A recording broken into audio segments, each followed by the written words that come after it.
Under a small pyramid in Sudan, a king's tomb has been underwater for centuries. Archaeologists just explored it. Divers exploring the Antikythera shipwreck discovered a human skeleton that could shed light on one of the most mysterious artifacts ever discovered. And in Lake Michigan, after decades of searching, the ghostly hull of a ship missing since 1886 appeared below the water. These are terrifying things divers discovered underwater.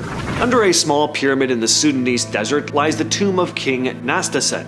He was a ruler of Kush, the kingdom to the south of Egypt, in what's now Sudan. Because it's so close to the Nile, his tomb has been completely underwater for hundreds and hundreds of years. But in 2019, archaeologists Kristen Romy and Pierce Paul Kreisman went diving to explore it. To get inside, the team had to dig out a buried staircase, then squeeze through a really tiny opening. Scuba tanks wouldn't even fit, so they had to rely on long oxygen tubes from the surface. Their backpack was a tiny emergency canister about as big as a can of hairspray. This is just sending out all the red flags going on. I'm too claustrophobic to ever do anything like this. When Romy reached the bottom though, Kreisman warned her he did not have good news. The water levels were even higher than they expected. But they kept going, and eventually, for the first time in centuries, people were laying eyes on this king's stone sarcophagus. And unlike most ancient tombs that have been looted over the years, this one, it's been underwater, so whatever was inside might still be untouched.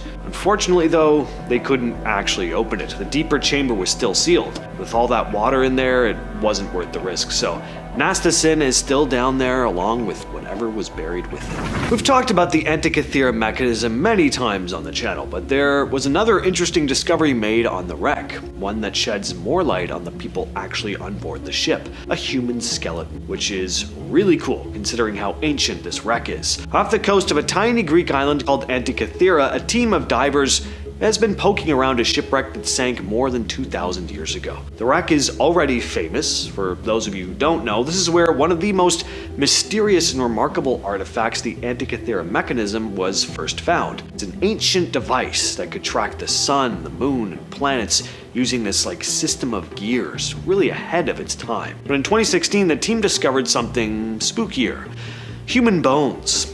Brendan Foley, one of the lead archaeologists, couldn't believe what he was looking at. "We're thrilled. We don't know of anything else like it," he said. There were parts of a skull, ribs, arm bones, and legs, probably all from the same person, and because there was corroded iron nearby, the bones were stained this deep reddish color. Foley thinks the vessel smashed against rocks in a storm so fast that some people were just trapped below decks, unable to escape. The team nicknamed the skeleton Phamphilos, after a name scratched on a wine cup from the wreck. Another researcher says it's impossible not to start imagining the story, who these people were, why they were crossing the Mediterranean, maybe even which one of them owned that famous Antikythera mechanism. After more than 40 years of searching, divers finally found the wreck of a ghost ship in Lake Michigan, the F.J. King, a cargo schooner built in 1867 which sank in a brutal storm on September 15th of 1886. The ship had been hauling iron ore from Michigan to Chicago when an 8 to 10 foot wave started tearing open her seams. Captain William Griffin and his crew barely made it out. They climbed into the ship's small lifeboat as the schooner went down bow first. A passing schooner fortunately rescued the crew. For a long time though, the wreck was never found. There were conflicting reports about where the ship sank. Griffin said it was 5 miles offshore. A lighthouse keeper said it was closer to land. It made it nearly impossible to pinpoint. Pieces of wreckage would occasionally show up on fishermen's nets, but no one could find the main wreck. It wasn't until this past June that researcher Brendan Ballard and his team finally tracked it down. They scanned the area near the lighthouse and spotted a 140-foot shadow in the water,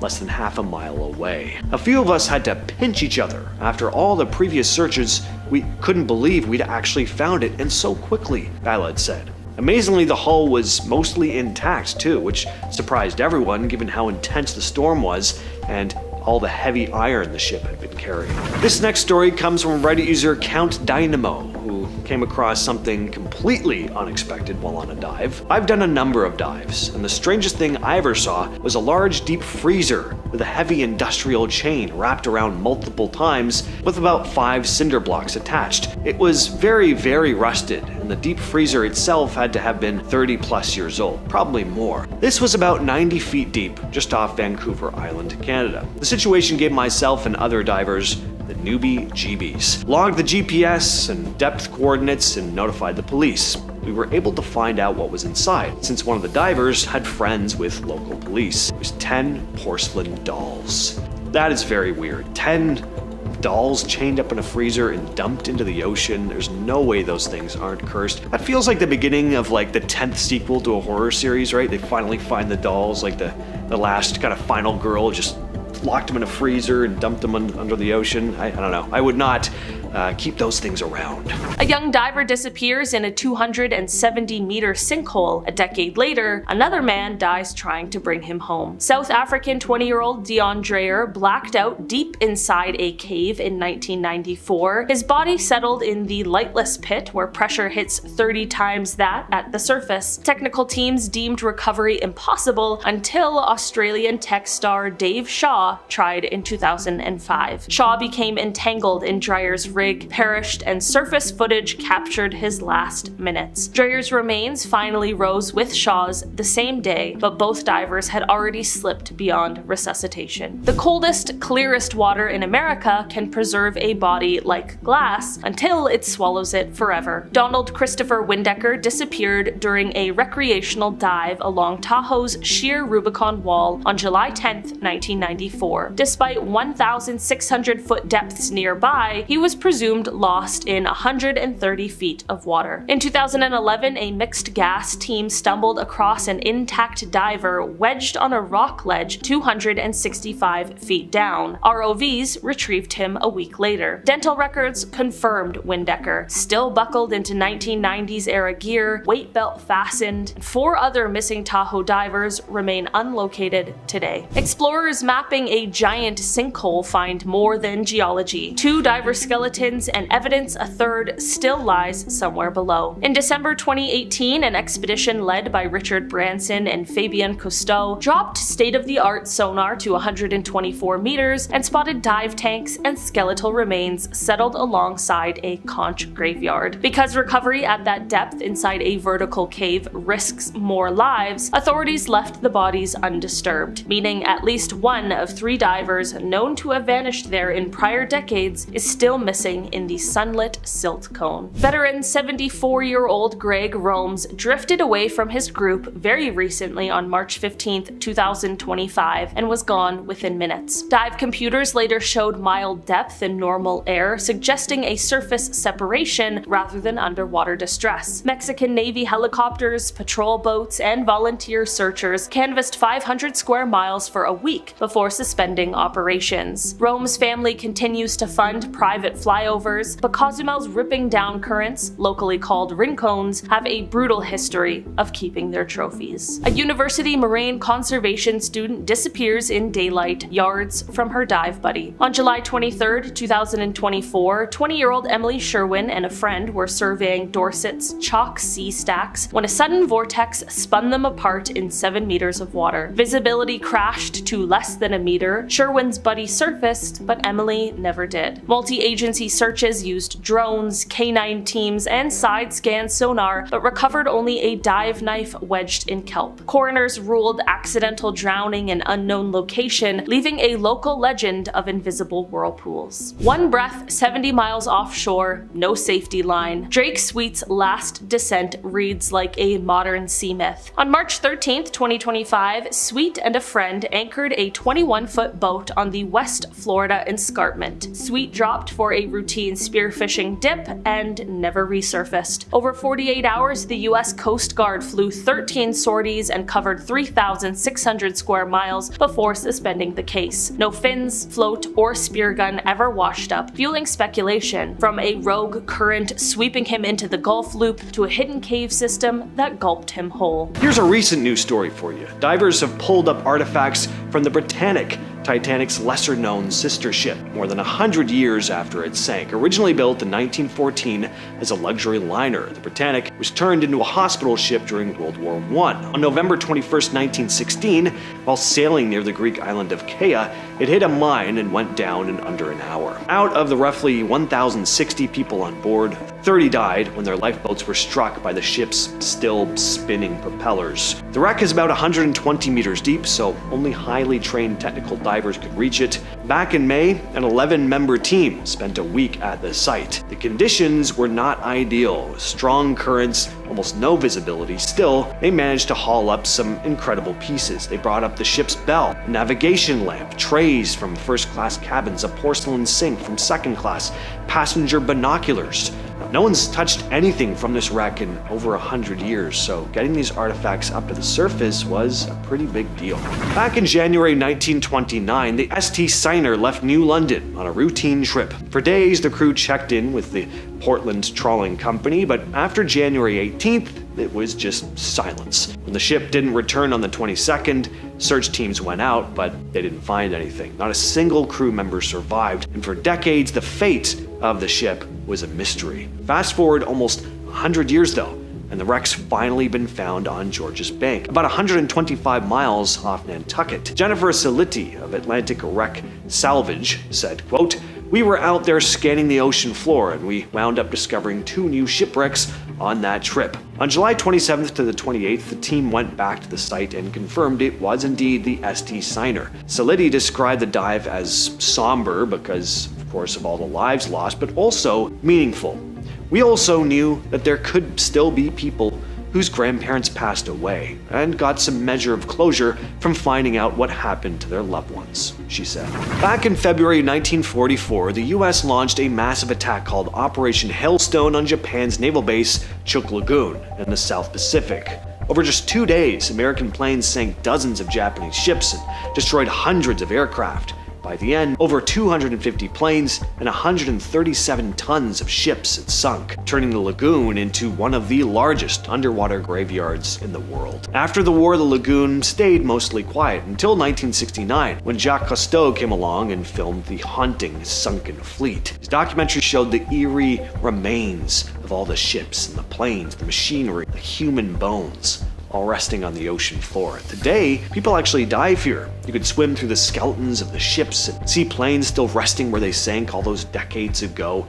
It's definitely eerie, no doubt, but there's also these beautiful corals that are just teeming with life. It's quite the juxtaposition. From Reddit user Captain Crowbar comes the story of a close call with a very dangerous sea creature. When I was a kid, we used to visit this spot during summer holidays. It had some beautiful beaches and there was an estuary with a wide river mouth. One summer, there was a king tide which drained so much water from the river that you could snorkel across from one side of the river mouth to the other. One day, I decided to snorkel across from one beach to another. Halfway through, the water was so shallow, only about half a meter deep, that I was just swimming along the surface looking down through my mask and snorkel. Suddenly, a huge stingray passed right under me. This thing was easily 2 meters across, covered in white scars, and was missing its tail. I just froze. My heart nearly stopped. If I had exhaled, I would have dropped low enough to land right on top of it.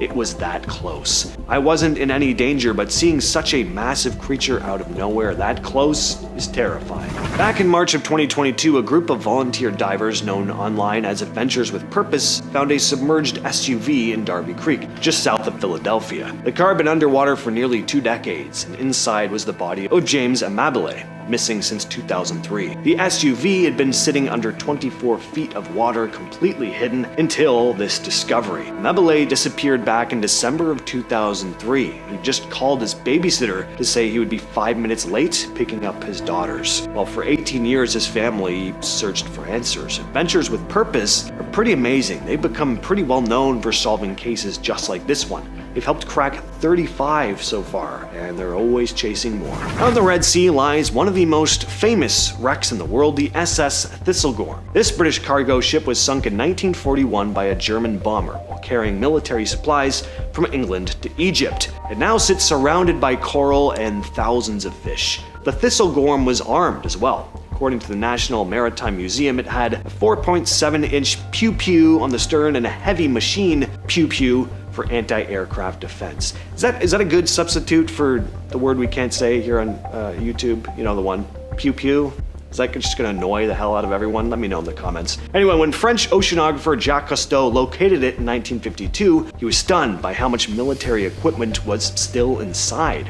There were trucks, armored vehicles, motorcycles, rifles, it was all lying on the seabed. The wreck is also home to over 1,000 species of fish and sits near colorful coral reefs. It's a hauntingly beautiful sight. Dive boat's head count error strands 2 bubbles in a 60-mile desert of water. On January 25th, 1998, Tom and Eileen Lonergan surfaced from their 3rd dive at St. Crispin Reef to see their charter boat motoring over the horizon. Truly a nightmare. By the time anyone noticed the logbook mismatch, the vessel was back in port. A massive air-sea search found only their dive slates. Monday, January 26th, please help us, and torn wetsuits. No human remains have ever been recovered, sparking theories from shark predation to staged disappearance, but official inquests ruled they died of dehydration and exposure in open water. An ambitious cave student swims past a warning sign and is never seen again. On August 18, 2010, 30-year-old Ben McDaniel convinced employees at Florida's Vortex Spring to unlock the cave gate normally reserved for certified explorers. Hours later, his truck still sat in the parking lot, but repeated searches by elite recovery divers and later remote cameras failed to locate his body, gear, or lights in this silty labyrinth. Investigators tested foul play, insurance fraud, and runaway theories, yet every lead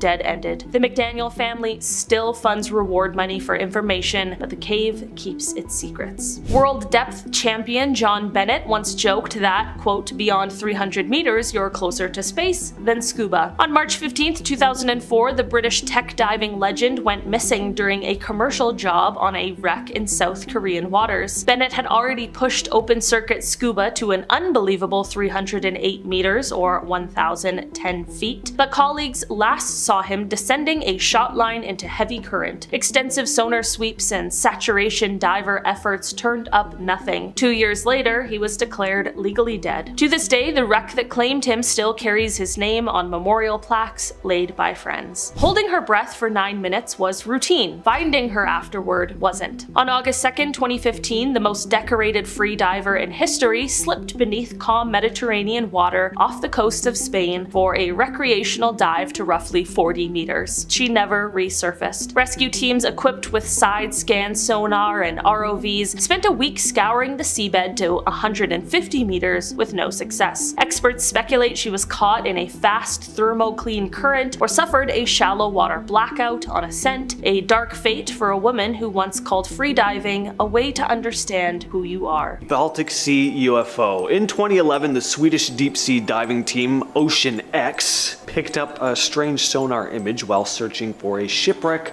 on the floor of the northern Baltic Sea. This is the image here. A lot of people think it looks a bit like the Millennium Falcon. Totally agree. When the image got out, though, all kinds of tabloid newspapers started having a field day with it, saying the object looked like some form of technology, like a UFO, for example, or remnants of some kind of ancient civilization. The object has been described as approximately 60 meters in diameter, resting at a depth of around 85 to 90 meters. Now, while everyone was having fun imagining what kind of fantastical ancient underwater city could have existed or what alien species could have crash landed their ships, scientists looked at the image and were like, looks like it's most likely a natural formation, so that kind of sucks. But the UFO thing hasn't been totally ruled out, so that means it's a UFO, right? Next up we have eddies, which are basically the black holes of the ocean. Eddies are basically circular currents, sort of like a whirlpool, that form within the larger ocean currents. Eddies can be small or big, and when I say big, I mean some of these things can actually be seen from space, which is terrifying. Now, there's not as much mystery surrounding eddies as there is with actual black holes in space. Pretty obvious where you end up if you're dragged into one of these massive sized whirlpools, but arguably scarier too, because with a black hole, at least you can hope you'd end up in some new fantastical part of space. eddies. With eddies, you just drown. And that's the other horrifying thing about these massive sized ones. Nothing can escape, just like a black hole. Anything caught up in it gets sucked in. And if you're thinking you can just wait it out, well, maybe you can, but some of these whirlpools can last for hours, days, or in some cases even years. So good luck. Number 8, the Cuban underwater city. The discovery of the Cuban underwater city was made by a Canadian company named Advanced Digital Communications, or ADC, in 2001, using advanced sonar technology. The company identified a series of geometrical structures lying about 650 meters deep off the coast of Cuba. These structures looked to be symmetrical and arranged in a grid-like pattern, almost like the layout of a city. The team returned to the site a second time with a remote underwater vehicle which was able to retrieve more sonar images which were interpreted to be various structures which didn't seem like natural formations. Some suggested this was the remnants of a lost civilization maybe, or an ancient city submerged by rising sea levels, but many marine archaeologists and geologists thought these seemingly man-made structures could also, once again, be natural formations, and given how long it would have taken for a possible ancient city to have sunk this deep, the timeline is just off. There were no known cultures able to build structures like pyramids that existed that long ago. There is still speculation till this day about this one though. And at number 7, we have the Portuguese Manoa. So this thing may look like a jellyfish, but not quite. This species of Siphonophora can be found in the Atlantic and Indian Ocean, and as cool as they look, they're very dangerous. Those tentacles can grow to about like 30, even sometimes 100 feet, and they pack a punch. They contain venom-filled stinging structures which they use to paralyze their prey. Their sting is pretty excruciating, with some describing it feeling like being cauterized by a hot knife. Yikes. And although these things aren't typically lethal to humans, there have been some people who have died as a result. These things don't just cause pain, their sting has been known to cause fever, shock, and even mess with people's lung and heart activity. And even their detached tentacles have been known to still sting on occasion. Again, deaths for humans are rare, but smaller fish and crustaceans stand no chance against these things.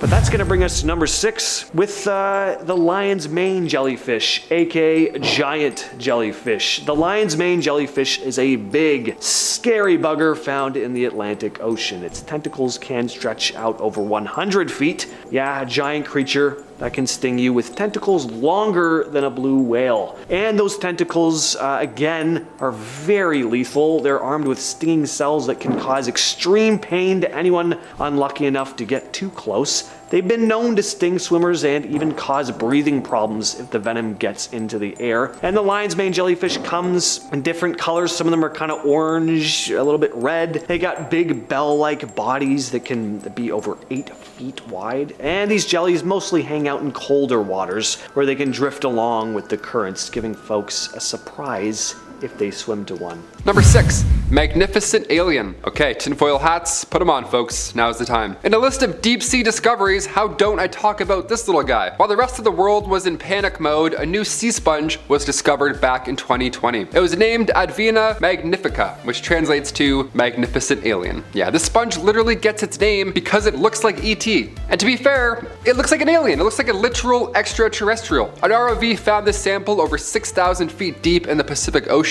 They found it in what they called a forest of weird, which is a cool nickname, I guess. Cristiana Castello Branco, the researcher who found this deep sea squishy, explains the discovery in an NOAA interview, saying that all these organisms are intricately connected. By documenting and describing marine diversity, we are building a better understanding of life and the impact of humans on Earth. In this case, in the ocean. End quote. This little guy could be the key to humanity's survival. I feel it. He looks confident, doesn't he? He looks like he knows what's up. Number 5.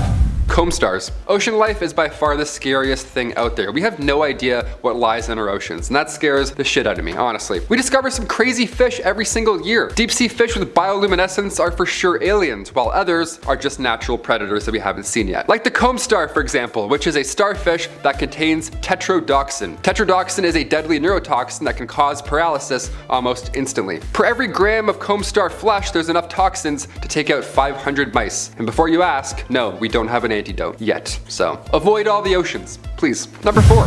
Toxic waste. We mentioned in this list a 900-year-old Crusader sword. That was a good time, but not all discoveries are the most amazing, okay? Many deep-sea ROV trips are not ideal. We don't want to discover what's going on down there. We don't want to know. We don't always find a mammoth tusk or a glow-in-the-dark shark. Sometimes we find this. Sometimes we find barrels of waste. This dump site here was discovered off the coast of LA, 3,000 feet deep. ROVs found around 27,000 barrels of toxic waste. Yeah, the 2021 discovery was deemed staggering. I'll definitely agree with that one. You can literally see this aura of toxic waste coming from all these spots. It's brutal. This is horrible. No fish in sight. Wonder why. Number 3.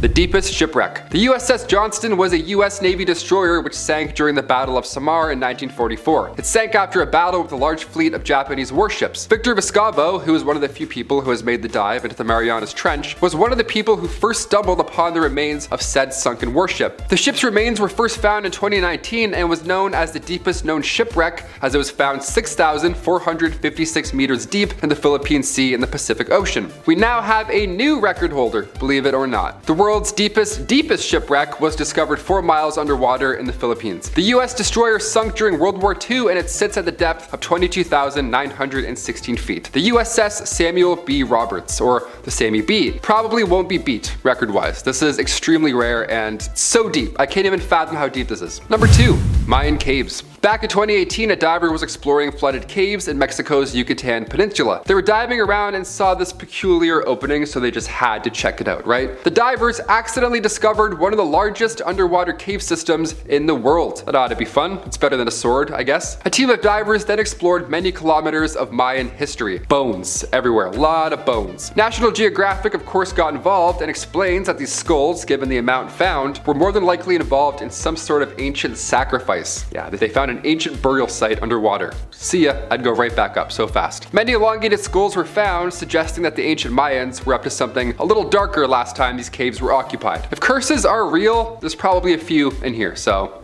avoid them. And finally, number 1, a cursed tablet. We'll end this list off with a super recent discovery. It's small, but it is mighty. This tablet here was discovered and it comes in at just 2 centimeters by 2 centimeters. Very small. Discovered in 2022 in the West Bank, this artifact has historians scratching their heads because it's a couple hundred years older than any Hebrew text previously. It predates the Dead Sea Scrolls by 1,350 years. These ancient letters, once translated, mean to call on to anybody who breaks this curse. There's around 40 proto-alphabetic letters, early Hebrew writing, all folded onto this tiny little lead tablet. Also, the fact that this small tablet mentions the curse of Yahweh is pretty alarming. The sediment comes from excavations done in the 80s on Mount Ebal, so many believe that this is from the ancient stone structure Joshua's altar, which would make sense. The tablet was dated to around 1200 BC, and the chemical isotopes in the tablet suggest that it's from mountainous ranges in Greece, or possibly from the Mountain of Curse. Yeah, the Mountain of Curse, that's a hard pass for me. That's worse than Death Mountain in Zelda. I'm out. 10. One dumb diver.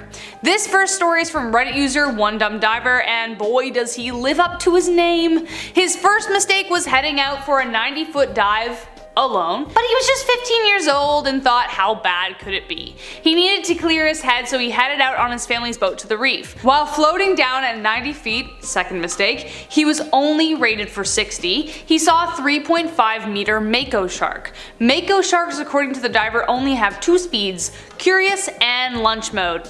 Guess which mode this guy was in. Divers now use electronic pulses to freak out sharks, but he was using the older method of a chainmail sleeve. They bite the metal, they think, ugh, gross, swim away. But mistake number 3. He forgot the sleeve on his bed at home. Shark bit down, there was now an open gashing wound in the water and salt was burning his flesh. Mistake number 4. He had drifted a quarter mile downstream from his boat. Luckily, he made it to shore, and 172 stitches, physical therapy to repair his tricep, and some crazy scars later, this deep sea diver never made the same mistakes ever again. Number 9. Funny from the outside.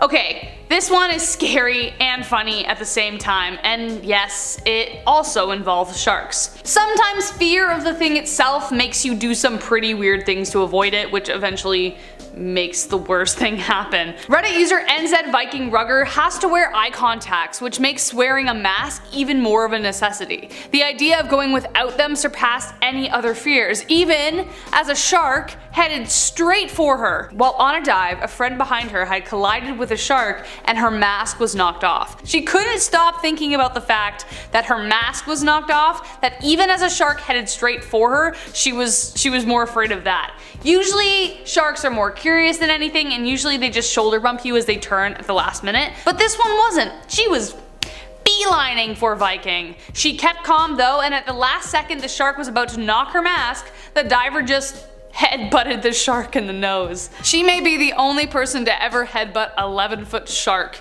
because she was afraid she might lose her mask. And she's alive, so good for her. Number 8. Food poisoning. I can't think of a worse time to get food poisoning than like while scuba diving. Actually, I probably can. There's probably something worse, like I don't know, in front of like your crush or something like that, but this one is definitely up there. Reddit user someguy12 recounts the moment he had to deal with seeing yesterday's lunch on a deep sea dive. He was 14, a relatively new diver, and just hit 20 meters below the surface with his dad and brother. About 45 minutes out, a foreboding churning began in his stomach, and, well, he started to upchuck into the water. The worst part is that the fish surrounding him thought it was lunchtime.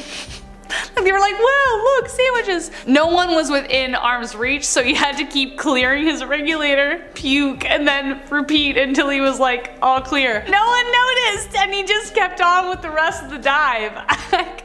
I am as horrified as I am impressed with his perseverance, but like, dude, go up to the surface. That's enough. Number 7, shark rescue. Being a rescue diver means you often have to put yourself at risk in order to recover people who got themselves into trouble. Keith Baugh is a rescue diver in the Bahamas, and he was on a mission to find a missing diver. He was submerged in the infamous blue hole in the Bahamas and finally caught a flash of the diver's watch on his arm. He started swimming to the bottom and began to notice that the bottom was moving. An entire school of sharks were swimming right over the body.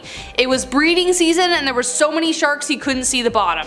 He found the diver though, and as quick as he could began swimming up to the surface. Thing with diving though is if you rise too quickly you could get something called the bends, aka decompression sickness. The shark started following him, and when he reached 70 feet he had to take a break to adjust, and therefore spent 8 minutes surrounded by a school of sharks with a dead body in one hand. Like how he got out of there without turning into shark food is pretty astounding. Number 6, shipwrecked. Tom Pritchard had over 1,000 dives under his belt, was known for being incredibly detail oriented and cautious. Nothing should have gone wrong, but of course something did. Just what remains a mystery. Pritchard was working on attaching a mooring line to the Andrea Doria. The Andrea Doria is a shipwreck 300 miles outside of New York. When the line was attached, the other crew members explored the wreck before rising 75 minutes later. But where was Pritchard? The Coast Guard swept the area, but no one was found, and in the end, the captain ordered the crew not to return to look for him. After all, they had no idea how he disappeared, so going back down there could be even more dangerous. They could lose more people. The Doria has always been considered dangerous and has claimed 15 lives previously. As the years go on, the wreckage continues to get less and less stable. But whether Pritchard was trapped by the ship or died due to equipment failure, no one will ever know, and it just is... no one will ever know. In our number 4 spot, we have the giant squid. The giant squid is indeed giant. It is 40 feet long. That's about 12 meters. Yeah, this definitely scared the breath out of some divers somewhere upon its discovery. It is one of the largest animals without backbones in the world. They live at depths of 1,000 to 2,000 feet, which definitely has made them hard to study. Apparently, they also have the largest eye in the animal kingdom, as their eyes are about 10 inches in diameter. They are carnivores, so they usually eat deep sea fish, young sharks, smaller squids, and humans. Just joking, but honestly, I'm sure if they had the opportunity to eat you, I bet you they would. In our number 3 spot, we have the gulper eel. Okay guys, let's be real, a diver wouldn't be able to see most deep sea fish because, well, we can't necessarily dive into the deep sea yet, lol. However, I'm sure divers have seen them via pictures and after being captured in deep sea fishing nets, so there's that. The gulper eel is one of them that was most likely seen because of a deep sea fishing net. This fish has one large mouth, and its mouth is bigger than its whole body, which makes it a tad scary to look at. It usually feeds on small crustaceans, so there's really nothing to fear. It wouldn't eat you. It has a long pink fluorescent tail that helps attract prey with its light. I personally think it is quite chilling to look at and would love to know if you agree in the comments section below. In our number 2 spot, we have the hatchet fish. So many scary fish. I'm gonna have to put on something funny after this, like The Big Bang Theory, my newest obsession. I know I'm late to the game, whatever, your girl is a late bloomer. The deep sea hatchet fish basically looks like an alien with its big bulging eye. Oh, and you know, it glows in the dark. Yeah, glows. Pretty cool. Which honestly makes it maybe one of the coolest fish. Cool, but terrifying. It has a row of luminescent organs lining its belly. It apparently mimics daylight above, which throws off predators below it. They live at depths up to 3,200 feet. They have a pretty large mouth that is tilted upward and opens wide to scoop up meals. In our number 1 spot, we have the goblin shark. When this shark was discovered, surely everyone was terrified. It literally looks like a goblin trapped in a shark body. This creature is one of the most scary looking deep sea creatures that I have ever seen. Apparently they can be as long as 4 meters, but some hypothesize that they can be longer. They have very long snouts and protruding mouths that hold many teeth that contribute to their scariness. They can crush their prey, such as shellfish, easily with their teeth. They can eat a fish whole, and that is usually what their diet consists of: rat tails and dragon fishes. They can weigh up to 460 pounds. Their lifespan is quite long at 30 to 35 years. Even though it looks quite terrifying, it does have a flabby body with small fins, so it can have quite sluggish movement. Hello, Brick Road. Deep sea divers may have found the road to Atlantis this year. Yeah, this is a good one. May 2022, this bizarre path was spotted in the Pacific Ocean after an exploration vessel, Nautilus, caught the rocky formation next to Hawaii. The exploration team said in a recent interview with WeOn News that our corps of exploration have witnessed incredible and unique fascinating geological formations while diving on the Liliuokalani Ridge. The 90-degree fractures are most likely the result of eruptions from long ago. But volcanic activity, it's not a yellow brick road after all, but it is cool to look at. This area of the ocean is the largest fully protected conservation area in the world, and this explains why. Literally, there's Wizard of Oz stuff happening below. No one wants to tell us anything. Covering more than 580,000 square miles. So far, we've only discovered 3% of the seafloor, so I'm sure there's many more discoveries coming our way. Number 9. Norfolk's Royal Shipwreck. Okay, so this initial discovery happened way back in 2007, believe it or not, but it was a secret until recently. Now I'm here to tell you all the tea. On May 6th in 1682, a ship called the Gloucester got stuck in a sandbank off the coast of Norfolk, and then an hour later, she sank. Now one of these passengers was the future King James II of England. He escaped in a small boat, thankfully. Quick decision that literally changed the course of history. These two diving brothers found the ship back in 2007, but now it's official, now it's confirmed, so now we could talk about it. Just last month, it was officially announced. This was the lost ship indeed. Maritime expert Claire Jowett calls this recent discovery the single most significant historic maritime discovery since the raising of the Mary Rose. Number 8. Crusader Sword. Me personally, I'm a shell guy. Love the shells, maybe rocks every now and then. I see a nice shell, I'm going for it, okay? I don't care who's living in there. I gotta listen, sounds of the sea. But a sword that once belonged to a Crusader knight? I mean, sure, that's fun too. Shells, swords, they're both good. An Israeli scuba diver, not even that far experienced, ended up stumbling across one of the coolest discoveries back in 2021. Shlomi Katzin was diving off the Carmel coast in Israel, and as well as a badass sword, the diver also found anchors, ancient stones, pottery fragments, all from around 900 years ago. See, me myself, I wouldn't even notice this. It's covered in barnacles. It doesn't even look like a sword,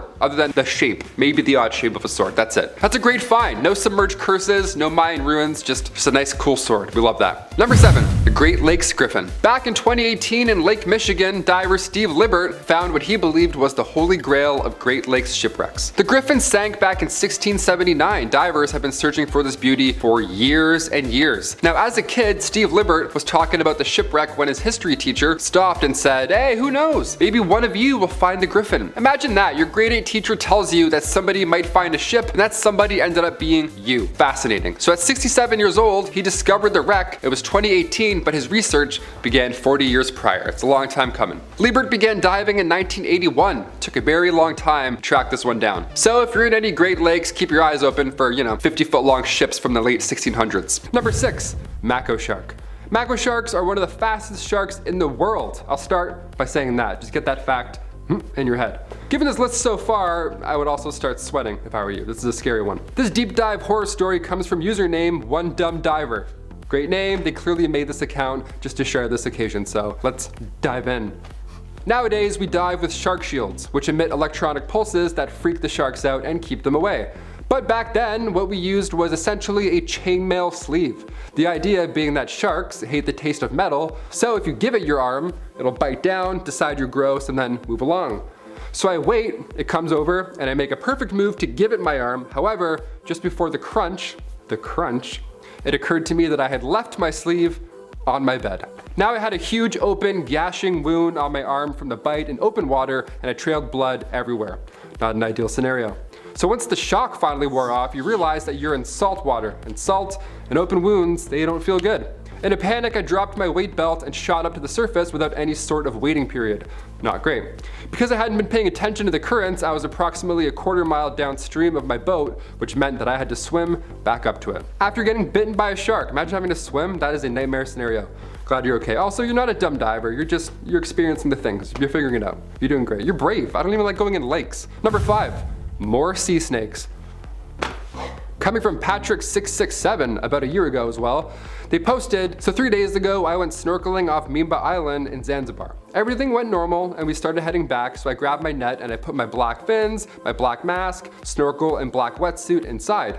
Once back ashore, I grab my bag, jump off the boat and head to the rental office to return said equipment. At that point, I feel my bag is moving somehow. At first look, it seemed like a flat black worm squirming quickly. After rotating the bag, I realized I was looking at only the tail of a 1 meter long black sea snake, one of the most venomous reptiles ever, trying to get out of the net. Like in the lobby. How it got there, I have no freaking clue. That is a nightmare scenario. Imagine being like, thanks so much, I had a great time. Here's a sand dollar. Also, don't mind the venomous snake. Number 4, the frilled shark. Back in 2004, marine biologists discovered this dinosaur, the frilled shark, just hanging out, just lurking about 870 meters below the surface. So if you're anywhere around there, watch out. This one looks like an eel almost. It's so scary looking, it's so slippery and quick. Frilled sharks can grow up to 7 feet long and they fight in the dark. They don't need to see to attack you, which is pretty terrifying considering all these deep dive stories are all in the pitch black. So unless you're a deep diver, you're not really gonna run into the frilled shark. Have you ever dealt with one of these? Are you a diver? Are you watching this because you're a diver? Please comment down below if you are. Comment some of your personal experiences. These were a nightmare to read. I couldn't even finish half of them. Everything is so dangerous and so fast underwater. Number 3, snapping shrimp. This little guy can literally create a sonic boom as it attacks you. That's how fast it is. You won't see him coming, and neither did this diver. Here's a clip of a mantis shrimp punching through a diver's gear. Yeah, right through their water shoes. Bam!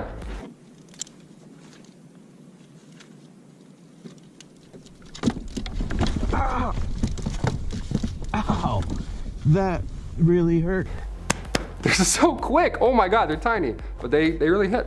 They're often found in coral reefs, oyster reefs. These little guys, these pistol shrimp, they hit their prey at 100 kilometers per hour. And in doing so, a large air bubble is created, and because this, Mike Tyson shrimp is so quick with the left hook, the following pop is around 200 decibels. The sound alone can stun its prey, and if they're lucky, it sometimes kills them. That's how you want to go out. You don't want to go out with one of these Superman punches to the neck. Number 2, comb stars. Ocean life is by far the scariest thing out there. We have no idea what's in our oceans. We discover some crazy shit every year. Some deep sea fish with bioluminescence are for sure aliens, while others are just natural predators that look scary. Like the comb star, for example. This guy was not in Finding Nemo. He would have been a weird addition. A comb star is a starfish that contains tetrodotoxin, which is this deadly neurotoxin that can cause paralysis. Yeah, Finding Nemo, that movie would be over in 8 minutes if this guy was there. Per every gram of comb star flesh, there's enough toxin to take out 500 mice. So if you have a mice problem, honestly, you can call one guy. It's a very specific weird call, but I know how you can do it. A little bit of tetrodotoxin. Tetrodotoxin? Tetrodotoxin, that's what it's called. And finally, coming in at number 1, the electric eel.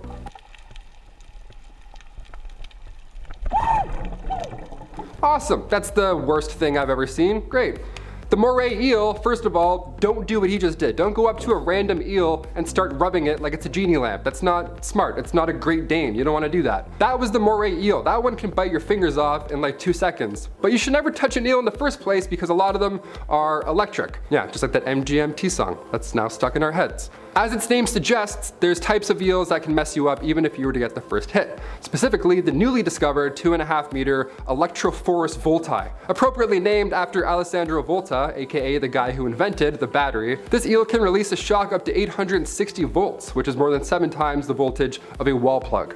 A swimming wall plug that gets hungry. Nice. We love nature. I'm never swimming again. We're starting off the list with the Challenger Deep. Imagine taking a journey to the deepest point on Earth. It would be exciting for sure, but undeniably terrifying at the same time. The Challenger Deep is the deepest known point of the seabed of Earth. This extreme abyss lies at the southern end of the Mariana Trench in the western Pacific Ocean. James Cameron didn't just stick to directing blockbusters. He's a deep sea enthusiast as well. In 2012, he climbed into a specially designed submersible called the Deep Sea Challenger and descended about 36,000 feet, reaching the Challenger Deep, which is deeper than Mount Everest is tall. There's a handful of others who've dared to explore this mysterious abyss. Victor Vescovo, a Texan adventurer and businessman, went deeper in 2019. His submersible, the Limiting Factor, touched the ocean floor at a whopping 36,070 feet, breaking records. So right, it's deep,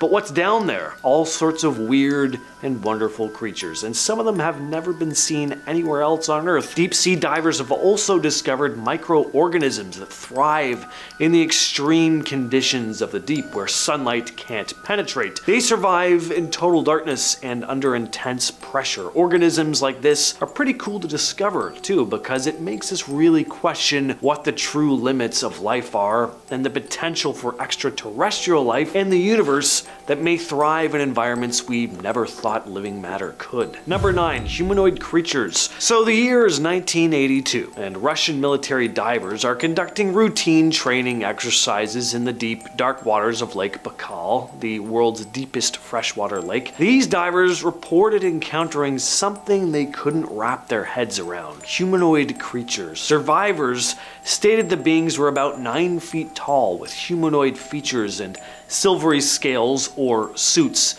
covering their bodies. Some even say they had large, unblinking eyes that emitted an eerie glow. Now, the official stance is predictably hush hush. The Soviet government supposedly classified any information related to this incident, which of course just turned cryptid and UFO enthusiast cranks even more. What makes a possible extraterrestrial or mythical creature sighting more plausible than a government cover-up? And at number 8, we have a story posted to Reddit by user Digestive's Rule. This was in response to a thread asking divers what the creepiest thing they'd experienced while diving was. Digestive's Rule wrote, "I'm a commercial diver and was once on a job cleaning a portable water reservoir. I'd been in other reservoirs before, but this one was by far the biggest, at 40 by 80 meters. To get in, you had to open a hatch in the ground. The whole reservoir was underground, and climb down a ladder. The hatch was in a corner, so when you were in the far corner of the reservoir, it was completely pitch black, and you just had to hope your light didn't go out. I was about halfway through a 3-hour dive when the batteries in my torch started going flat.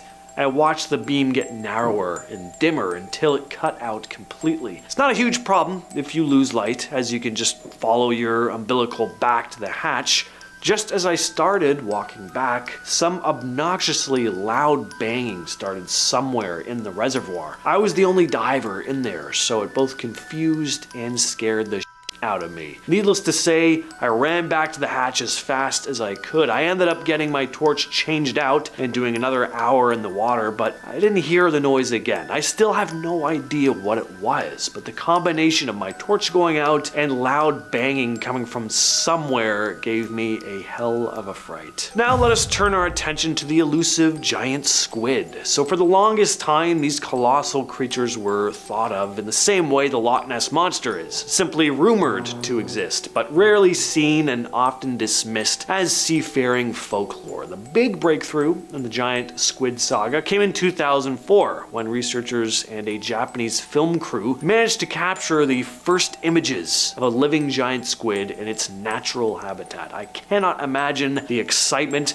They basically stumbled on a real-life sea monster. The series of images were a game changer, proving that these creatures weren't just the stuff of sailors' tall tales. Then in 2012, another significant moment occurred when scientists managed to capture giant squid footage for the first time in its natural habitat. This time, submersibles were used to spot the creature. So what makes giant squids so fascinating, other than how elusive they are? Well, they're colossal. Some individuals can reach lengths of up to 43 feet with eyes the size of basketballs. Speaking of giant stuff, let's talk a bit about giant isopods. The giant isopod is a crustacean that inhabits the Mariana Trench and other deep sea environments. They kind of look like an oversized pill bug. These things can reach lengths of over 16 inches. Thank God these things were designated for deep sea environments. I've always thought potato bugs are actually kind of cute, but they would not be cute if they were 16 inches long. Don't have the time for that kind of thing scuttling around my apartment. Giant isopods are scavengers feeding on the remains of dead animals that sink to the trench floor. Their slow metabolism allows them to survive on limited food resources in the deep sea environment. Next up on the list, we have underwater pyramids in Cuba. There is a lot of controversy surrounding the so-called underwater pyramids off the coast of Cuba. Discovered by oceanographer Pauline Zalitsky and her husband Paul Weinswig in 2000, these structures lie at a depth of around 2,000 feet. So when images of this underwater site were first released, people looked at them and were like, that looks like some kind of underwater pyramid or something. Are these structures that maybe are part of some ancient lost civilization? The mysterious alignment of the structures has also led some to propose extraterrestrial involvement. The idea that maybe these pyramids could be part of an ancient alien civilization's underwater base. Just like with many cases of this kind, some also claim that governments and mainstream archaeologists are suppressing information about the site to maintain the status quo. And on the other end of the spectrum, you have, of course, these skeptics. They basically just said these are natural formations, and what folks are seeing is just a case of pareidolia. While many remain skeptical about the existence of an advanced ancient civilization beneath the waves, looking at these images, you really can't deny how uncanny some of these formations look. Number 5, Snake Island. The problem with deep diving is that if there is a problem, you can't just rush up to the surface or you might literally explode internally. Decompression sickness. So staying calm is paramount, but it's not always enough. 3 divers decided to take on a 180-meter dive in Snake Wall in the Georgia Strait. One of the men stayed in the shallower area while the other 2 decided to dive as deep as they could.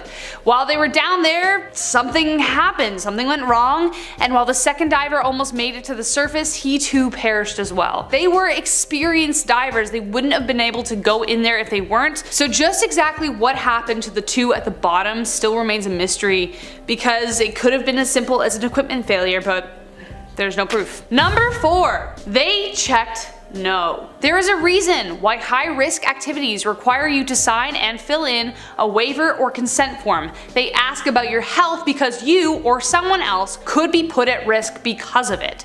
This one diver decided to check no on the form when it asked if they had epilepsy. Flash forward to a seizure attack in a pitch black cavern 85 feet below the water. In this story submitted by Reddit user Sharkbite, they noticed one of the diver's lights weren't moving. After heading over to see what was wrong, they noticed that the diver had no regulator in their mouth, which is the breathing apparatus, and their eyes were completely checked out and their teeth were clenched together. They forcibly purged the air into their mouth with the regulator, which moved their cheeks enough to indicate air was going in.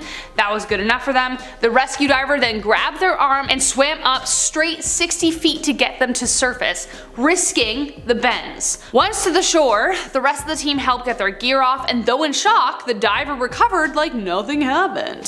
Thankfully, they were only 10 minutes into the dive, otherwise they would have both ended up sick. The rescue diver was put at risk, shooting up to the surface to save them both, both and said they would do it again if need be. And I mean, I would too, but like, boy, would I be pissed. Hopefully this person didn't discover that they have epilepsy below the water. That could be a thing too.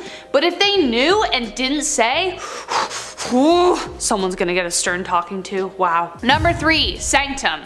Even the most experienced divers can encounter deadly complications on dives, and to this day no one knows what brought Agnes Maloka down. Agnes was a stunt diver who had a fierce desire for underwater exploration. By age 29, she'd been featured in multiple documentaries and even acted in the movie Sanctum. But while on a dive in the tank caves in Australia, even her expert navigational skills were no match for the sinkholes, caves, and silt. Somehow she became separated from her diving buddy, and silt from the cave walls disrupted her vision. If you breathed too hard, the air bubbles would pop and disturb the ceiling and it would come crashing down. The following day, they found her body 500 meters from the entrance of the cave. Evidence suggests that she remained calm until her last breath, but no one knows what the exact reason was for her struggle. It could have been she ran out of air. Anything could have happened, but either way, she lost her life. Number 2, Plura Caves. Norway's Plura Caves used to be a spot where experienced divers would test their mettle, but ever since this incident, they have been closed indefinitely. In February 2014, several divers prepared to make the long trek to the other side of the cave, but 135 meters down, they lost 2 of their members. One member, Jari, got stuck halfway in a narrow passage, which caused immediate panic. That far down, that's a very dangerous thing. Fellow diver Patrick handed him an extra cylinder to prevent hypercapnia, which is excessive CO2 in the bloodstream. So like hyperventilating, but Jari panicked while switching and he drowned right in front of Patrick's eyes. Can't imagine that. Patrick did everything he could to stay calm and had to keep moving, but behind them, divers Kai and another man named Jari were due for a shock. Jari saw the body of Jari and panicked even though Kai tried to help him, and sadly Jari succumbed to the same fate. With the passage now fully blocked, Kai had to trek 11 hours back the same way he came all the way to the start. 2 months later, Patrick and Kai went back secretly to recover their friends, in which they succeeded, but no one else is allowed in those caves ever since then. Number 1, Dion Dreyer. And last but not least, the tale of Dion Dreyer. If this story doesn't haunt you, I don't know what will. Dion passed away in 1994 when his body was lost 270 meters in Bushman's Hole, South Africa. For 10 years his body remained there, but extreme diver David Shaw decided it was time to bring him home. But the dive went nowhere near as expected. With Shaw's experience in situations like this, there wasn't a doubt in anyone's mind he'd be okay. Shaw assembled a team and made the descent 270 meters down to find Dreyer. But when Shaw tried to put the body in a body bag, the skeleton started floating due to the wetsuit Dreyer still wore. At those depths, any panic or disorientation could be deadly, and indeed it was for Shaw. As he wrestled with the body and began his ascent, his light got snagged and he panicked because he already overexerted himself. Dave eventually passed out, and before long Bushman's Hole claimed his life as well, but almost poetically, the 2 bodies floated up to the surface together. Shaw made sure he fulfilled his mission even with his last breath. And that was that list. If any of you are divers out there, don't push your luck and never dive alone. Also, to my dad, he also dives and it scares me so much, but I think it's cool at the same time. I want to learn. Anyways, sadly we aren't immortal yet, so until then remember to take smart risks. Starting off this list in our number 10 spot, we have David Shaw. David Shaw was an accomplished technical diver with a reputation for fearless exploration, and he descended into the inky blackness of Bushman's Hole, which is South Africa's deepest submerged freshwater cave. His mission was as noble as it was perilous, to recover the remains of Dion Dreyer, a young diver who had tragically perished there 10 years earlier. At an astounding depth of 270 meters or 886 feet, where the weight of the water above exerts crushing pressure and sunlight is just a distant memory, Shaw located Dreyer's body entangled in the cave's silt and lines. As he wrestled to free the remains, the situation grew increasingly dire. His helmet-mounted camera recorded his muffled, tension-filled words, quote, "I can't get him loose." Those were the last words ever heard from David Shaw. Moments later, both divers were claimed by the abyss. The haunting footage has never been been publicly released, preserving the final solemn moments of a man who ventured into the depths out of compassion and courage. In our number 9 spot today, we have Yuri Lipsky, a young and adventurous Russian diver. He set his sights on the mysterious depths of the Blue Hole in Dab, Egypt, a site both revered and feared by the diving community. Known as the Divers' Cemetery, the Blue Hole has a haunting reputation for luring divers into its abyss with its serene beauty and deceptive depths. On that ill-fated day in 2000, Lipsky descended with a helmet-mounted camera, eager to capture the underwater wonders that awaited him. But as he ventured deeper, he began an uncontrolled descent, plummeting to a staggering 115 meters or 377 feet. The footage from his camera reveals the escalating panic, the rapid, labored breathing, the disorienting whirl of bubbles, and the encroaching darkness of the deep sea. Though his exact words are lost to the void, the sheer terror echoed in his gasps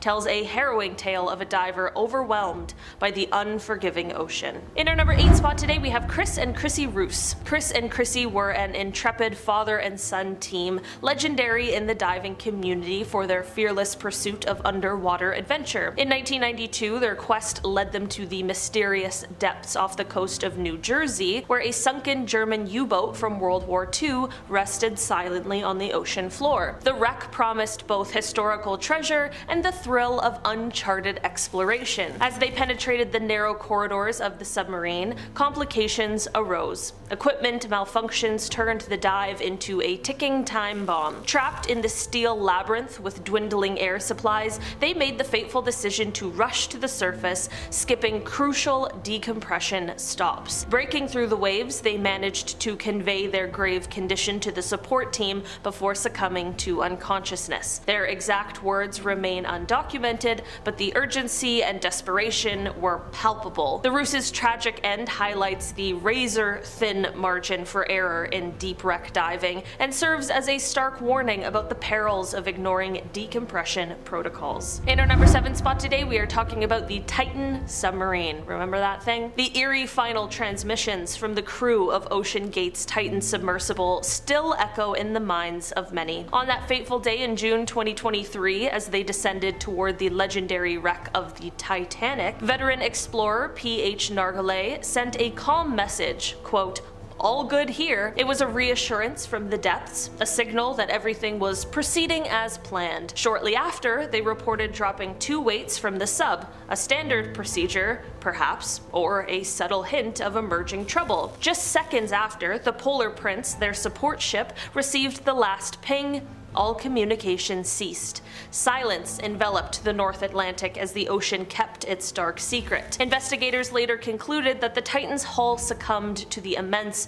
pressure of the deep, leading to a catastrophic implosion that claimed the lives of all 5 on board, adding to the toll of the Titanic wreckage. In our number 6 spot today, we are talking about the Paria diving tragedy. In a harrowing incident that sent shockwaves through the diving world, a group of 5 commercial divers in Trinidad and Tobago faced unimaginable terror when they were accidentally sucked into a 30-inch underwater pipeline owned by the Paria Fuel Trading Company. While performing routine maintenance at Berth 6 in Pointe-à-Pierre, a sudden change in pressure turned their familiar environment into a deadly trap. Plunged into darkness and confined within the narrow confines of the pipe, their muffled voices echoed as they tried to locate one another. "Where are you?" one called out. "I'm inside the pipe," another responded. "We're all in this together. We have to start moving," urged one diver, his words embodying both hope and desperation. Amidst the chaos, they encouraged each other not to lose faith.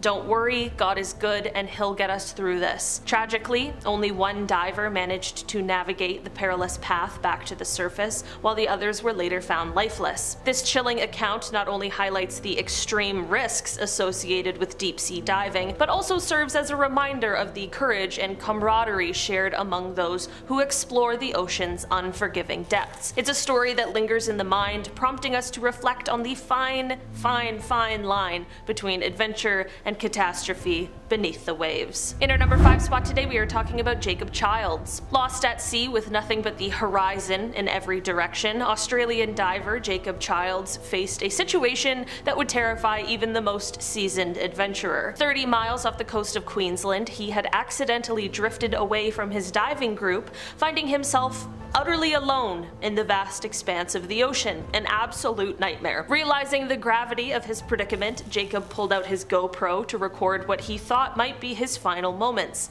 a message for his loved ones. As the sun began to set, painting the sky with hues of orange and pink, he spoke into the camera with a mix of resignation and a little bit of dark humor. Quote, "That's a wrap on old Jakey."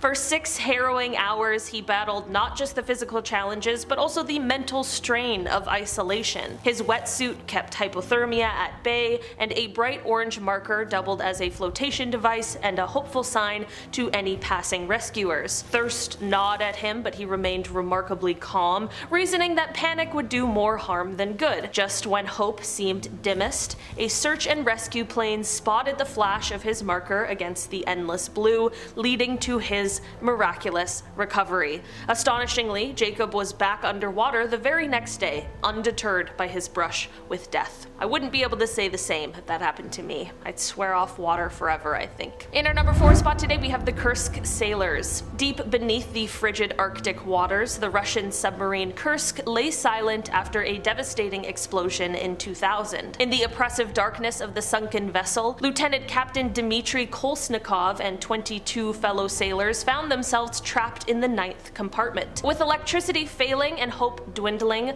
Kolesnikov took a moment to scribble a final note. He marked the time and detailed their dire situation, acknowledging that they were together but unable to escape. His haunting message, discovered in his pocket when rescuers finally reached the wreck, revealed that they had survived the initial blast, only to face the grim reality of their entombment. He wrote, quote, "I am writing in darkness." Authorities had insisted that all crew members of the sunken Kursk submarine died instantly, but the note revealed a far more haunting truth. At least 23 sailors survived the initial explosions, only to face a slow and terrifying demise from carbon monoxide poisoning as their oxygen supply dwindled. This chilling account of their last moments brings to light the profound courage and despair experienced by those who venture into the unforgiving depths, reminding us of the ocean's relentless and indifferent power. In our number 3 spot today, we have the Prima Donna shipwreck. On the stormy evening of August 16th, 1880,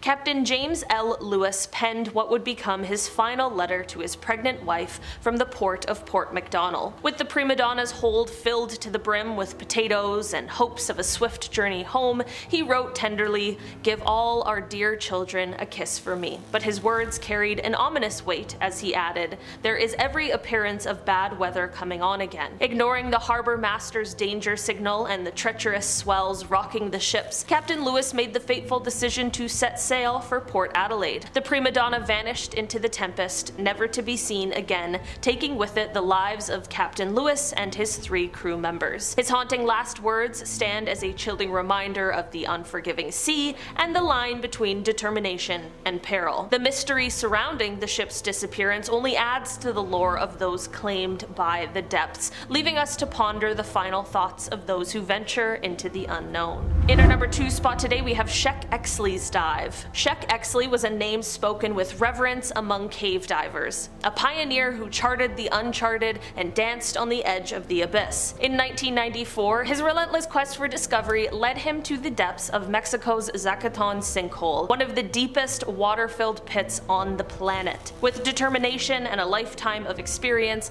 Exley embarked on a dive aiming to shatter depth records and unveil secrets hidden far below the surface. As he descended into the murky void, the water pressed in with unimaginable force, and the world above became a distant memory. No recordings or witnesses remained to tell the tale of his final moments. Perhaps he felt a fleeting triumph or a sudden foreboding as he ventured into the realms few have ever glimpsed. Tragically, Exley succumbed to the crushing effects of high-pressure nervous syndrome, a peril that even his expertise couldn't overcome at such extreme depths. And finally, in our number 1 spot today, we we have the Byford dolphin accident. The Byford dolphin accident stands as one of the most harrowing episodes in the annals of deep-sea diving. On a routine day in 1983 in the icy expanse of the North Sea, 4 seasoned divers and a technician were aboard the Byford dolphin oil rig, immersed in their specialized tasks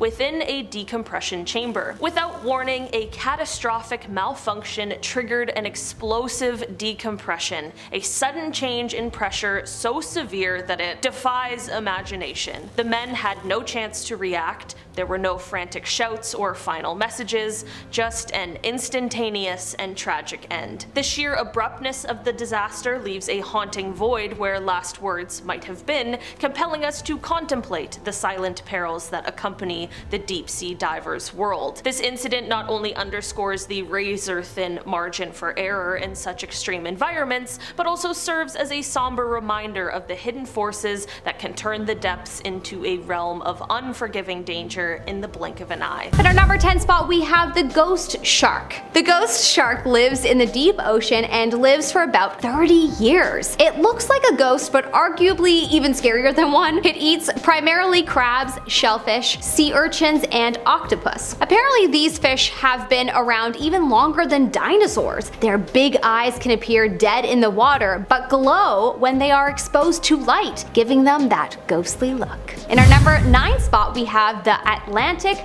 wolffish. The Atlantic wolffish kind of looks a bit like a blob with very sharp canine-like teeth. So sharp that it can crush the shells of sea urchins and crabs very easily, and that is what they eat. They can live at depths of 2,000 feet, and apparently they can produce an antifreeze that keeps their blood pumping in freezing water. This fish's overbite and general scary look definitely terrified us humans when we discovered it. In our number 8 spot, we have the red-lipped batfish. This fish is found near Peru at the depths of 10 to 249 feet. They eat small fish and small invertebrates including shrimp, crabs, worms, and mollusks. They aren't good swimmers, but they use their pectoral, pelvic, and anal fins to walk on the ocean floor. Like this. Anal fins. What? I'm 5.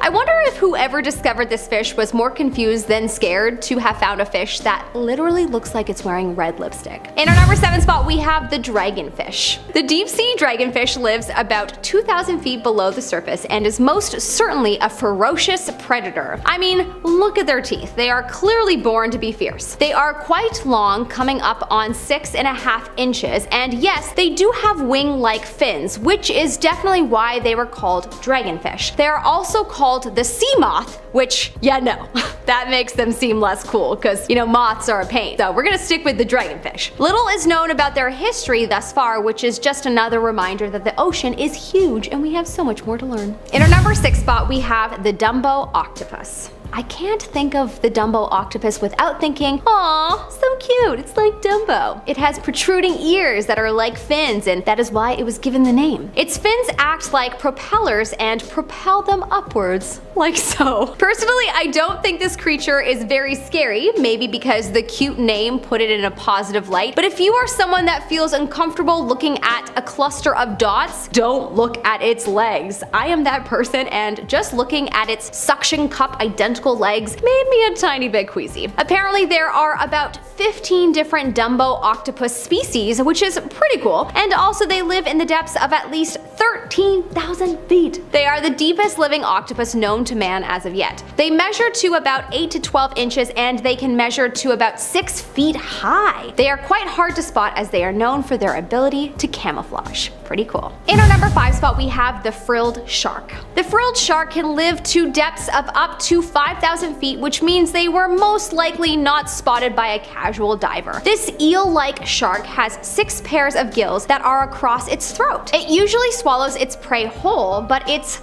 300 teeth would also guarantee that its prey would most likely not escape anyway. This fish is referred to as a living fossil as it looks so similar to its ancient ancestors. Honestly, this fish looks old and worn, and a little bit like a snake. Honestly, it looks like it could be the demon of the sea. In some pics of this shark, it looks truly terrifying, and everyone, including divers, would be scared if they were ever to stumble across this fish. Number 5, the Great Blue Hole. The Great Blue Hole is a renowned underwater sinkhole situated off the coast of Belize in the Caribbean Sea. It has a circular shape with a diameter of approximately 1,000 feet or 300 meters and a depth of around 410 feet or 125 meters. Formed during past ice ages when lower sea levels caused the collapse of a cave system. It's a pretty amazing sight too, because it has this very distinct deep blue color that really contrasts with the surrounding shallow waters. It's kind of freaky, but as freaky as it is, it attracts a lot of tourists and professional divers who want to go down there to check it out. Divers exploring the hole have encountered unique stalactites, limestone formations, and a number of marine species, mainly sharks. Yeah, I've seen footage. It does look beautiful, but there are a lot of sharks of various species, and that's kind of scary. Okay, time for a story. This one has to do with the Titanic. It's a personal story, actually, once again. Yeah, before I get to this, though, I'll talk a bit about the wreckage, because that's the theme of the video. I probably don't need to give any of you a history lesson on the Titanic. I'm sure most of you know more about it than I do. I haven't even seen the movie, I'll admit. But the haunting wreckage was discovered by a deep sea explorer named Robert Ballard in 1985. Fascination with the disaster began around then, and of course peaked with James Cameron's movie in 1997. Alright, so, interesting story here.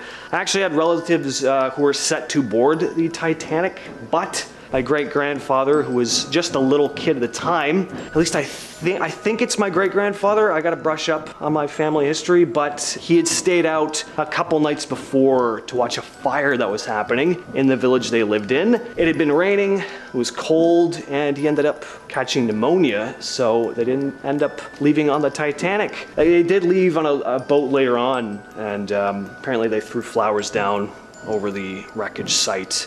Anyway, if they did board, they would not have survived. They would have been on the lower decks with Leonardo DiCaprio playing the fiddle, or whatever they did down there. Again, I have not seen the movie. But yeah, thank God, right? All of you wouldn't have little old me in your lives if things had gone a different way. How would the world cope without me in it? I don't know. At number 3, we have giant squids. These mythical creatures turned out not to be so mythical after all, and in 2004, the first actual sighting of these elusive creatures were spotted in Japan. Giant squids live in all parts of the ocean at varying depths, and the largest giant squid on record measured in at 59 feet, weighing nearly a ton with eyes the size of beach balls.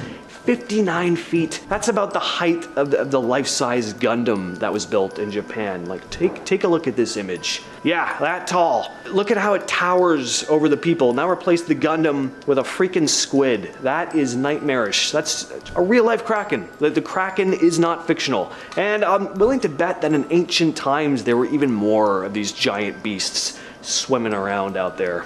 And number 2, we have the Bermuda Triangle. How can we do a scary Atlantic Ocean video without bringing up the Bermuda Triangle, right? The amount of spookiness and mystery surrounding this area has made it notorious for years, with reports of mysterious disappearances of ships and aircrafts beginning back in 1950. The boundaries that make up the Bermuda Triangle are typically said to be Miami, San Juan, Puerto Rico, and Bermuda, forming a triangle shape in the North Atlantic Ocean. The stories of vessels and vanishing without a trace and instruments malfunctioning within this area have stirred up a whole whack load of conspiracy theories over the years. Is there ancient technology down there messing with our equipment? Is the area cursed somehow? Now, many experts say it's got to do with just weather, strong currents. The thing is, even with all their explanations, there's still this big question mark hanging over the place.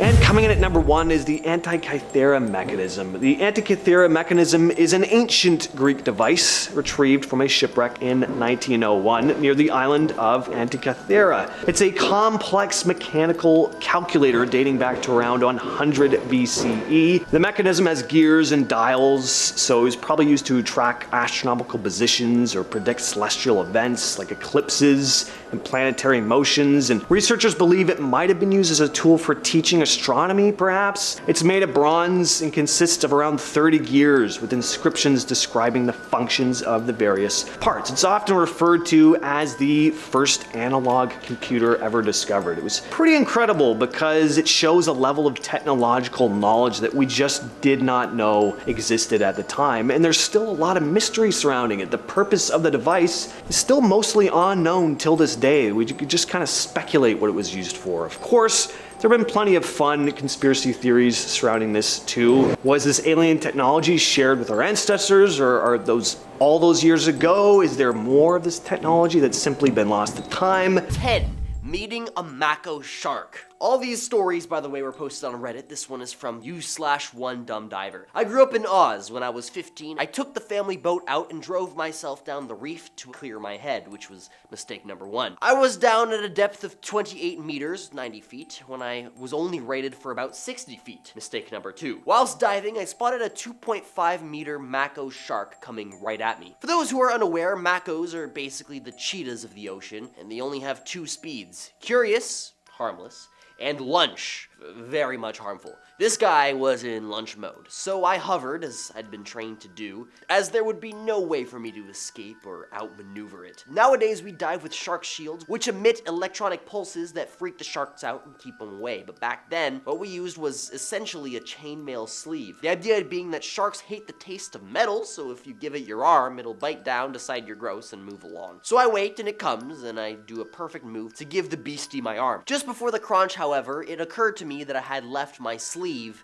on my bed. Mistake number 3. I had my kelp blade drawn and I impaled it right as it bit me. It swam off and I was alive. However, I now had a series of problems. 1, I had huge open gashing wounds on my arm from the bite in open water, and it was trailing bodily fluids everywhere. Once the shock wore off, you realize that you're in salt water, and salt on open wounds does not feel good. In a panic, I dropped my weight belt and shot up to the surface without any sort of waiting period, which was mistake number 4. Because I hadn't been paying attention to the currents, I was approximately a quarter mile downstream of my boat, which means I had to swim up to it. Mistake number 5. When I got to the boat, I really started to wish I'd done as my dad had said and had the communications fixed. Mistake number 6. Or that I had upgraded the first aid kit like I'd been wanting to do so. Number 7. So I end up racing back to shore with nothing but a tourniquet to staunch the bleeding. Long story short, my series of unfortunate self-inflicted events earned me 172 stitches, boatloads of physical therapy because the shark had actually bitten down on my tricep and detached it, and easily identifiable scars on one of my arms for the rest of my life. At number 9, she died instantly.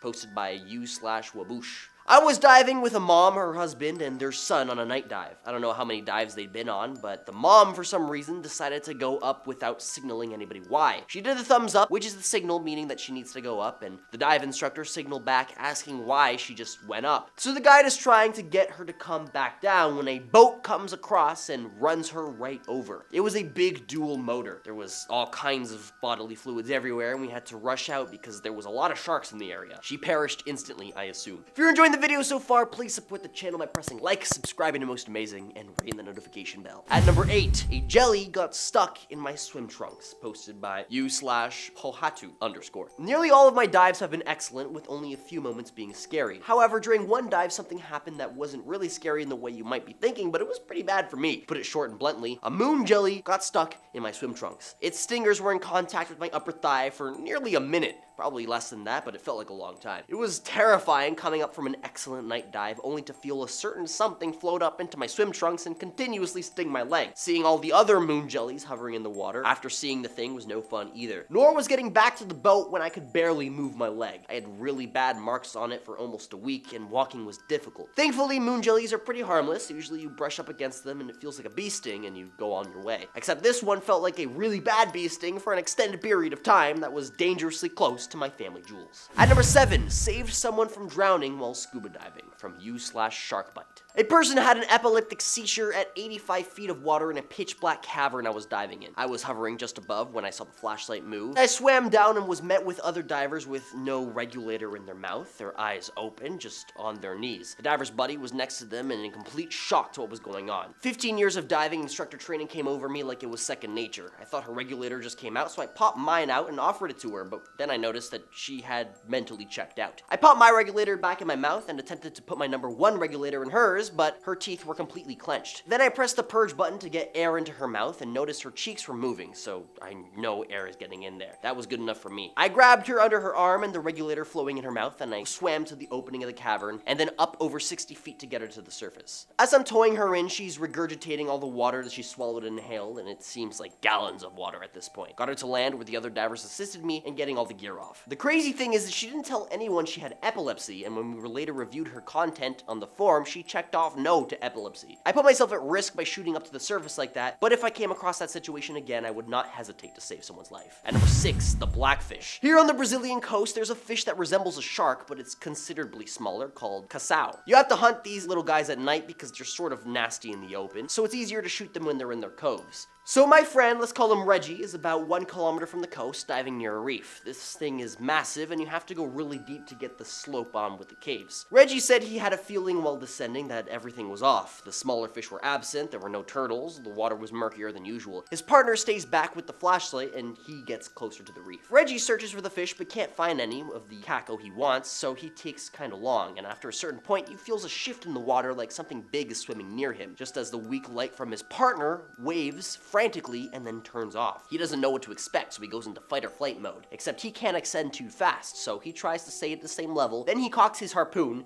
and he waits. He waits and waits, but he doesn't see anything murky in the seawater, not even his partner's light. That had to mean one of 2 things. Either his partner went out of batteries, or he saw something and didn't want to attract its attention. Reggie finally decided to start ascending very slowly. The weird feeling got worse and turned into chills, and as he was going up, he felt that same shift again, and did not hesitate to harpoon whatever it was, but he missed. He said he never saw something so big underwater, and it swam fast. Reggie couldn't make out much in the dark, like a proper shape or anything, but he noticed that the thing went deeper near the reef, so he tried to go up as fast as possible and make it up to the boat where his partner helped him up. Turns out his partner tried to warn him about it with the light because he saw something, quote, abnormally big swimming in a dangerous distance, but couldn't get to him because he felt like he was washed by the thing. They both called it the blackfish since they couldn't really see what it was. It was said to be as big as a man, about 1.7 meters. So lesson number 10, let's dive in.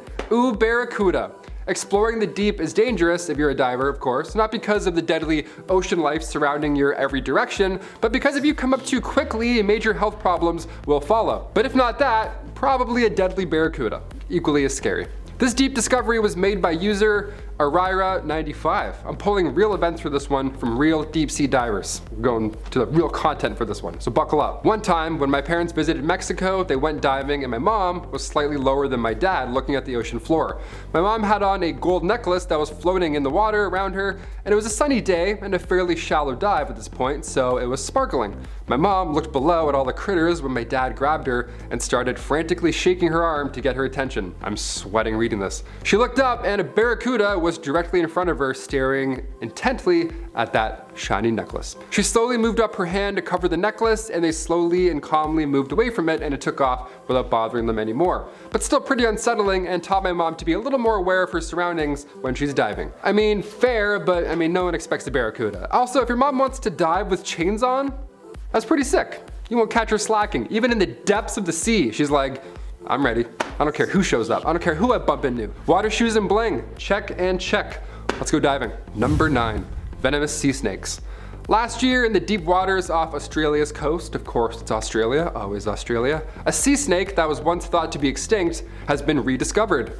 How fun. He's like, psych, you thought. Just when you thought the ocean couldn't get even more dangerous, now we got new sea snakes to worry about. The short-nosed sea snake hasn't been seen in 23 years, and they would often live near Ashmore Reef, but last year, divers found one 67 meters below the surface in the twilight zone, which is pretty wild. just lurking in the dark, just hanging out, meditating. The Australian Institute of Marine Science is responsible for this discovery, and the team calls this a second chance to protect and further understand the species. And an up-close personal encounter is brought to life from this diver. Apparently, this happens from time to time before major storms. Snakes can sense an oncoming storm, so what they try and do is latch onto something heading in the direction towards shore, so they don't have to burn energy and they can just grab onto like a barrel or something and then just, make its way there. Pretty smart. So this diver was exploring, nothing was going crazy or anything like that, and then he felt a snake wrap onto his leg because he felt a storm was coming in. The diver didn't even know that a storm was coming. The snake did, and he wrapped its snake self around his leg. As soon as I was in the shallows, it uncurled and headed up the beach where it hid under a breadfruit tree.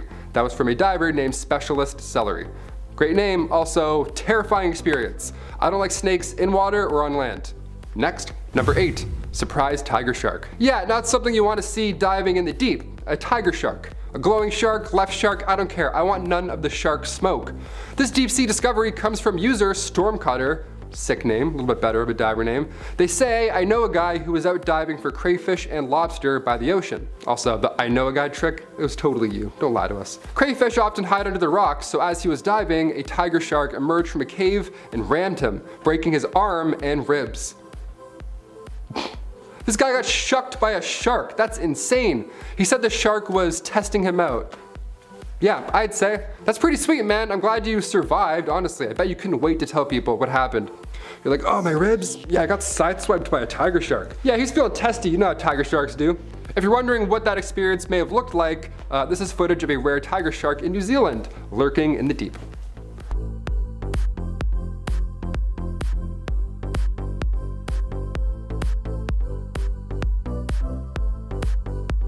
Number 7, Humpback Mama. This deep dive happened about a year ago. A diver named Sidetrack38, that's their username, not their legal name, although that would be pretty sweet.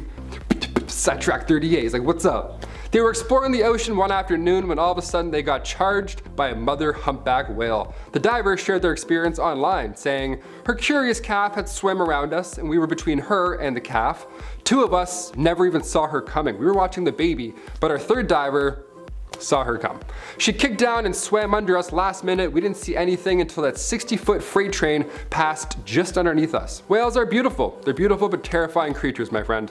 Glad you didn't get a broken rib or back in this case, because whales, they like to go pretty deep. Just view. Just trying to figure us out. Incredible. Yeah, this is amazing.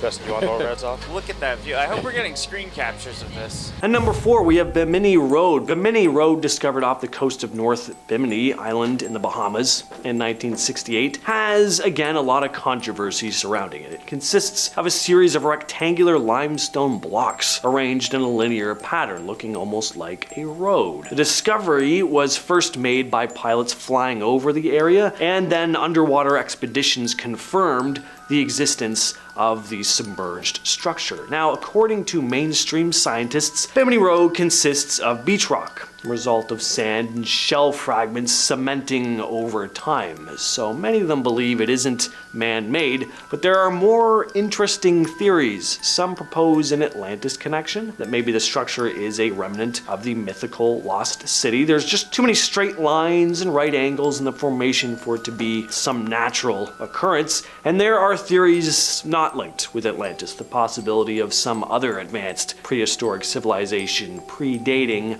the known cultures. And because the internet exists and there are people with all kinds of crazy ideas all over the globe, there are even more outlandish theories about this formation, some claiming technological anomalies associated with the stones, like unusual magnetic fields and unexplained energy readings. Alright, back to some mysterious creature stuff though. The yellow belly sea monster. On September 11th of 1876, Captain John K. Webster and James Anderson aboard the Nestor saw something they'd truly never forget. It was an unidentified sea creature while off the coast of Malaysia. They described the thing as about 60 to 100 feet in length. It looked a bit like a large tadpole with a flat necklace head. It didn't seem to have any fins or flippers either, and its yellow skin had a prominent black stripe running along its spine. About 9 years later, on October 4th of 1885, a similar creature was observed in South Africa. Witnesses reported a 90-foot creature with yellow skin, black stripes, but this creature had fins on either side. In 1965, Bernard Heuvelmans, a Belgian-French scientist, explorer, researcher, also often referred to as the father of cryptozoology, looked at these two sightings and then categorized the creature as the yellow belly. He believed it could be an unknown shark species or possibly an amphibian, creating a classification for tadpole-like sea monsters on a bigger scale, of course. The most famous yellow belly sighting, though, occurred on December 12th of 1964 near Hook Island, Queensland. Robert Lasarick and his family, along with a friend, spotted an 80-foot creature in the shallow water. At first they thought it was dead because of a visible wound, but it opened its mouth and began swimming towards their boat. The creature had smooth, dark skin with brown stripes, no visible fins or teeth, and slit-shaped pupils. Then the family just got out of there. At number 2, we have the underwater Stonehenge. Off the shores of Lake Michigan lies an intriguing underwater discovery known as the underwater Stonehenge. Researchers came across the site while using sonar technology to explore the lake's floor. The underwater formation features a cluster of stones arranged in a circular or horseshoe-type pattern, looking a lot like the renowned Stonehenge in England. In terms of the mainstream scientific world, experts propose that the stones may be natural geological formations. That always seems to be their go-to. People will be like, look at this, and then they're like, it's natural, it's natural. While others think that this site might hold evidence of an ancient civilization predating recorded history. The stones seem to be placed in this very precise alignment, and of course, Atlantis always comes into the conversation. Finally, though, we have another story posted to Reddit. This one by user Tamu. Actually, we have 2 short stories here. They go as follows. This isn't my story, but my dad's. So when he was in grad school, he did some field studies classes, some of which involved diving in Monterey Bay. One day he was diving, counting something off the Santa Cruz Pier, and he finds a shopping cart with bricks and cinder blocks and a chain attached to the handle. He naturally followed the chain and found a bare foot wrapped in the chain. He assumes something probably ate the rest of the body, and apparently his friends had seen similar things too. Also not mine, but my dad's friend. He says he was on a shelf counting mussels when he felt something tap his tank. He looked around, didn't see anything. He figured it was a seal, because they like to play. When he was nudged again, he saw it was a great white. He says he thought to himself, if it gets me, it gets me. I can't outswim it. Now, I don't know if he was actually that chill. I sure wouldn't be, but that's how he tells it. So that second story really gets me. Like, the foot is super creepy, but turning around to see a great white right next to you, and you're in its habitat, and you just have that acceptance of like, there's nothing I can do in this situation. That is fear on like a true primal level. Yeah, spooky. At number 5, the Moray Dragon. Oh god. An old WW2 ammunition ship off the south coast, England, was full of brass topped with shells. This pile of shiny brass metals was miraculously untouched and remarkably clean after spending years underwater. Out of the murky darkness, the largest moray I have ever seen snakes forward without exaggeration. This thing had a head the same size as a horse's head full of jagged teeth. I couldn't see the body as it was looped into the dark and deeper into the ship. No one got near those shells. As it turns out, for years this thing's been guarding these shiny brass shells, slithering over them, making them shine. We found out at the bar later that he was famous in the area, and many people went to the wreck just to see him. No idea why this giant creature was guarding them like a dragon and its horde, but some said that morays are like magpies and like shiny things. At number 4, Don't Free Dive Alone by u/Bantam. When you're free diving, you come up slowly more to conserve energy and air. You haven't breathed compressed air, so you haven't taken on much nitrogen. Repetitive deep free divers can get bent, but it's pretty rare. You can come up as fast as you like, but the 10 meter to the surface pressure gradient is high, so you have to be super careful. And if you don't have enough O2 in your bloodstream, when you come up, sometimes your alveoli can rob O2 out of your bloodstream to keep the right lung balance and make you pass out. I did have one scary incident where I should have probably perished, and this is the Don't Free Dive Alone, folks. Warning. I was down at 20 meters taking photos of an octopus alone. I was probably down there for 2 minutes or so and maybe overstayed my welcome. I started to ascend, but the panic really hit, and stupidly, rather than letting the buoyancy take me home, I gave in and started finning hard.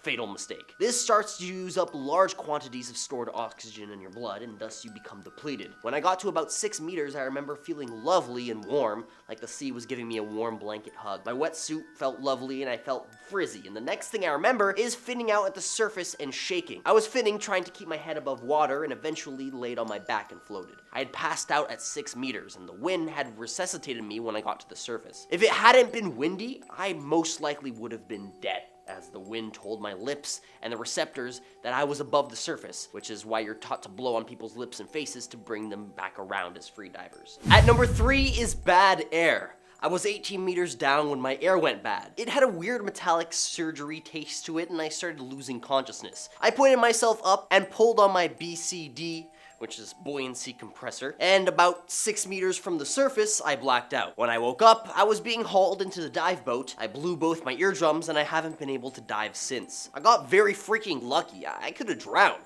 At number 2, picked up a venomous hitchhiker. Diving the day before a hurricane on the small South Pacific island, when out of nowhere, a black and white sea snake, which was venomous, wrapped itself around my arm. Apparently this happens from time to time and before major storms. They can sense it and look for things that are heading towards the shore so that they don't have to put in so much effort to get out of the sea. As soon as I was in the shallows, it uncurled and headed up the beach, where it hid under a breadfruit tree. At number 1, the undeniable feeling of absolute dread. I'm in the Atlantic. Depth is about 30 to 50 feet with a lot of pocket reefs around. I swim away from a reef to see what's in that direction. Visibility about 40 feet. In front of me at the surface, right at the edge of visibility, I see a massive body. What I can see is around 2 to 3 feet thick, about 6 to 10 feet long. I can only see a body and I can't see a tail or a head. It's a light silver with something darker or golden brown stripes. It was only there for a second and it must have been turning to go the other direction, and I only saw part of its body. And I had never seen anything like that. I was curious and intrigued. I started to swim towards it to see what it was. I got right about 12 feet in that direction when a fright came through my entire body. It was a primal, undeniable feeling of absolute dread and horror. My body was telling me that whatever that thing was, I needed to get the hell out of the water as fast as I could. I stopped swimming towards it and immediately pivoted back towards the boat. I swam on my back so I could keep looking behind me in the direction that thing had been. I don't know what that thing was, but it was massive. It was a giant and I was a fly. Some part of my animal brain knew what it was and knew that it was a danger.